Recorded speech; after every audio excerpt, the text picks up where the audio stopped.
Hey everyone, hope you're doing well. My name is Saimah and welcome to Saimah's Experience. In this video, I'm going to go over the number one thing that I think most Turo hosts regret not doing sooner. So for those of us that have been on the platform for many years, you'll know exactly what I'm talking about. And for those of you guys that are newer to the Turo platform, or you're thinking about joining, please take note and learn from us because we have been there and we've made those very, very costly mistakes that can literally make or break your business. So it's incredibly risky and you want to make sure you avoid this and take these steps sooner. So I hope you guys all had a wonderful holiday. Let's get into it. Now, I've been on the platform for almost 7 years.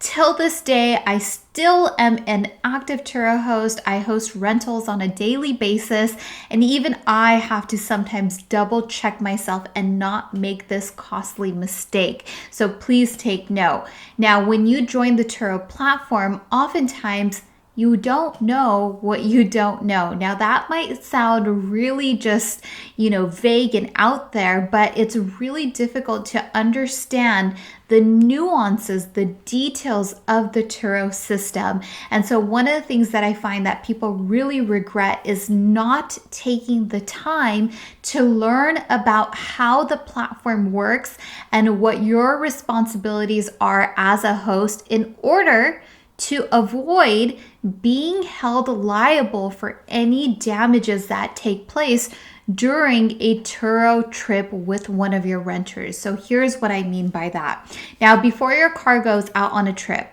you always have to follow a very specific check-in process for your vehicle.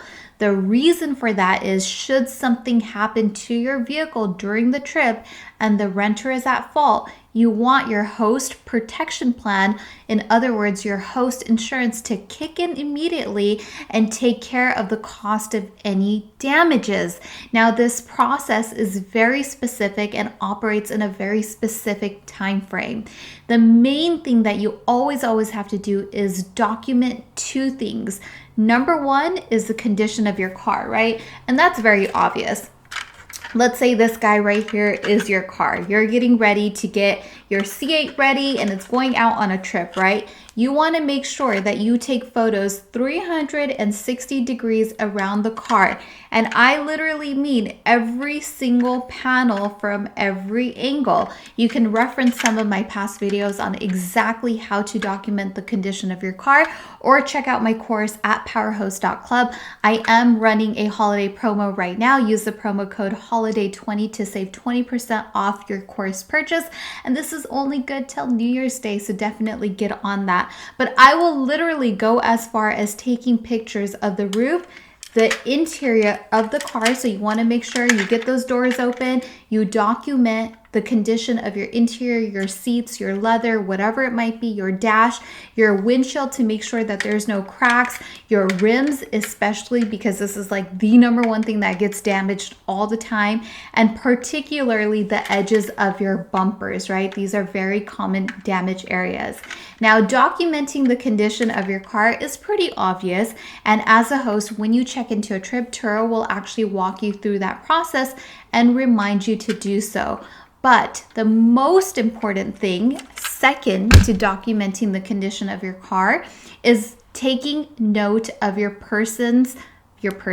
renter's driver's license. So you need to verify their ID.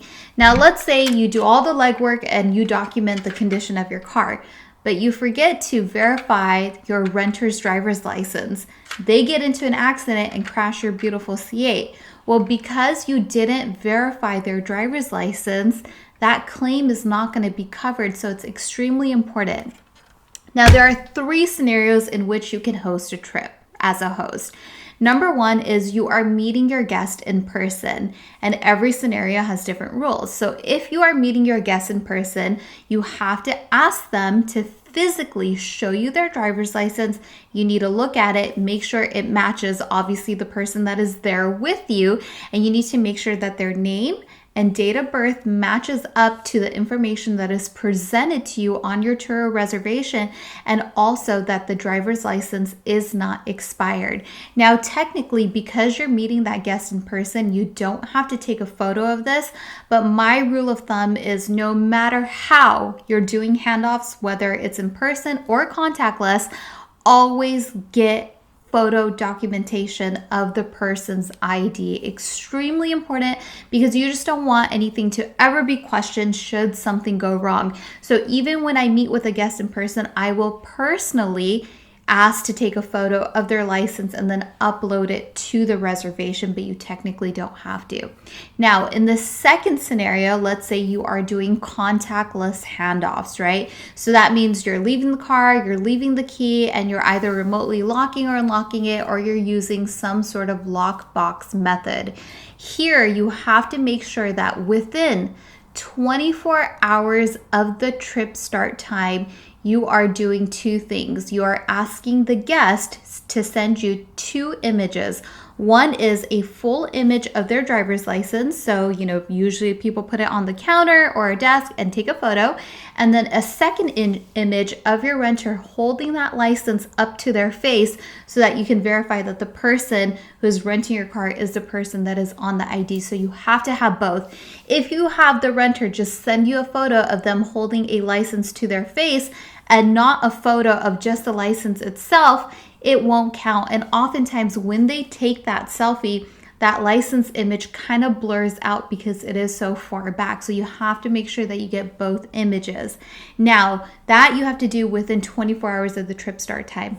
Second to that, you have to make sure that it's uploaded within 24 hours of the trip start time. So two separate things, right? You have to make sure you get it within that time frame and that it's uploaded to the reservation.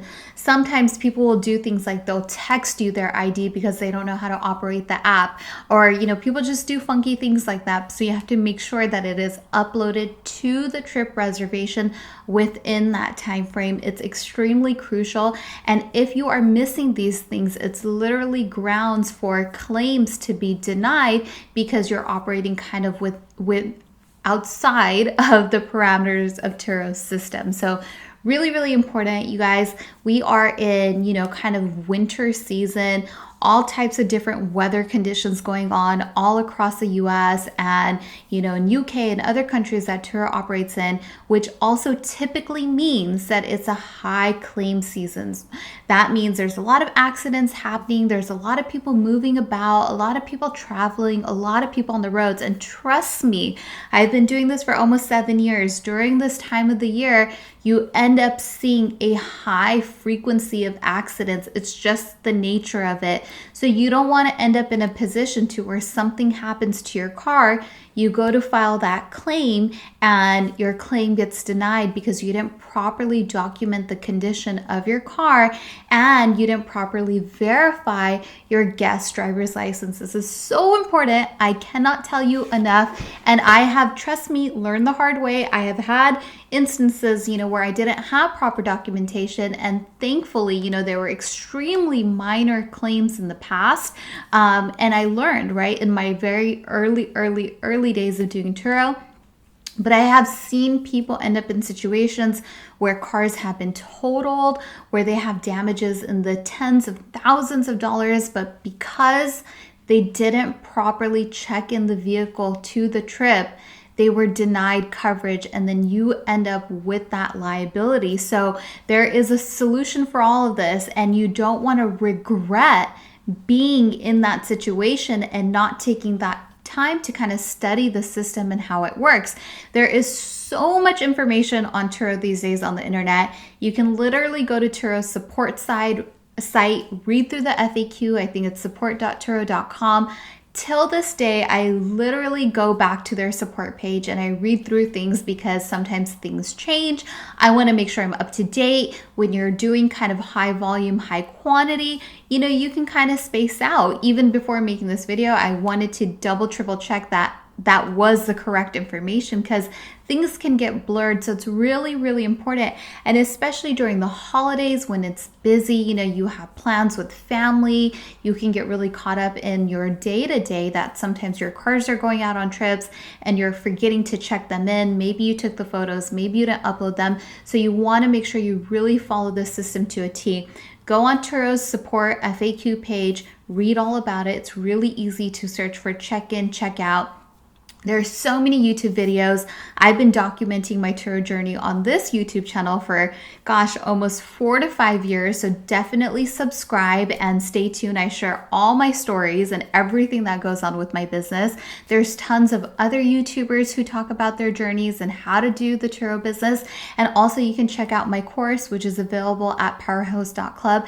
And that will literally walk you through A to Z exactly how to run and operate the business so that you're operating within the parameters of the Turo system, so that you mitigate any potential risk or liability that you really shouldn't take on as a host, and it could really make or break your business.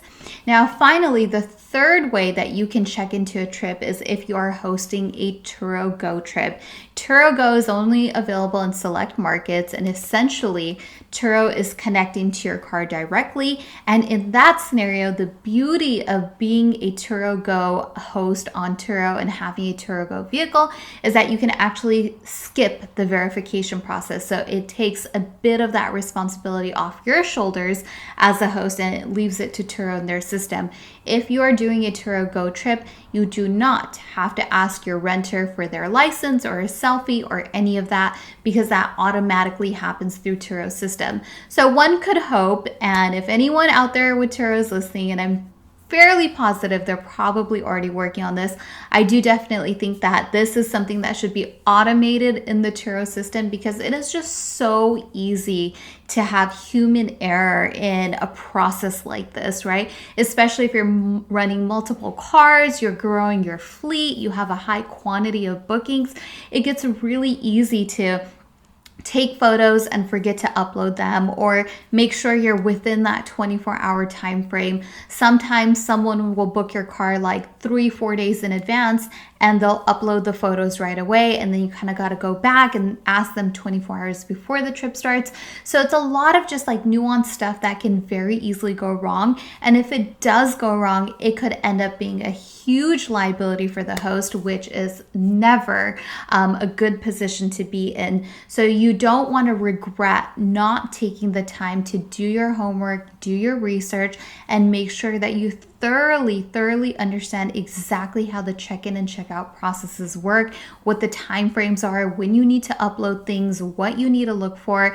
It's so crucial. So like I said, I've made these mistakes. I know my fellow veteran hosts that have been on the platform have made these mistakes, and it can be costly. So you just don't want to get yourself caught in that situation. All right, you guys, pretty much that's about it on that note. I had to make this video because lately I've had so many people reaching out to me about their cars getting in accidents and just them dealing with so many different claim situations that I wanted to make sure I got this message out there so that you don't fall into that situation. Super important. Just take the time to do your homework. Double, triple check your reservations. Make sure you're all dialed in and ready to go for every single trip. Thank you again for tuning in, everyone. Once again, my name is Saimah. This is Saimah's Experience. If you're interested in joining my private community or taking my course, check it out at powerhouse.club. And if you've had any recent experiences with claims, or your car's getting damaged, or if you're just generally having trouble figuring out how the system works, definitely drop me a comment down below. And if you want me to touch on any topic specifically, I would be more than happy to do so. Thank you so much, everybody. Talk to you soon. Bye, guys.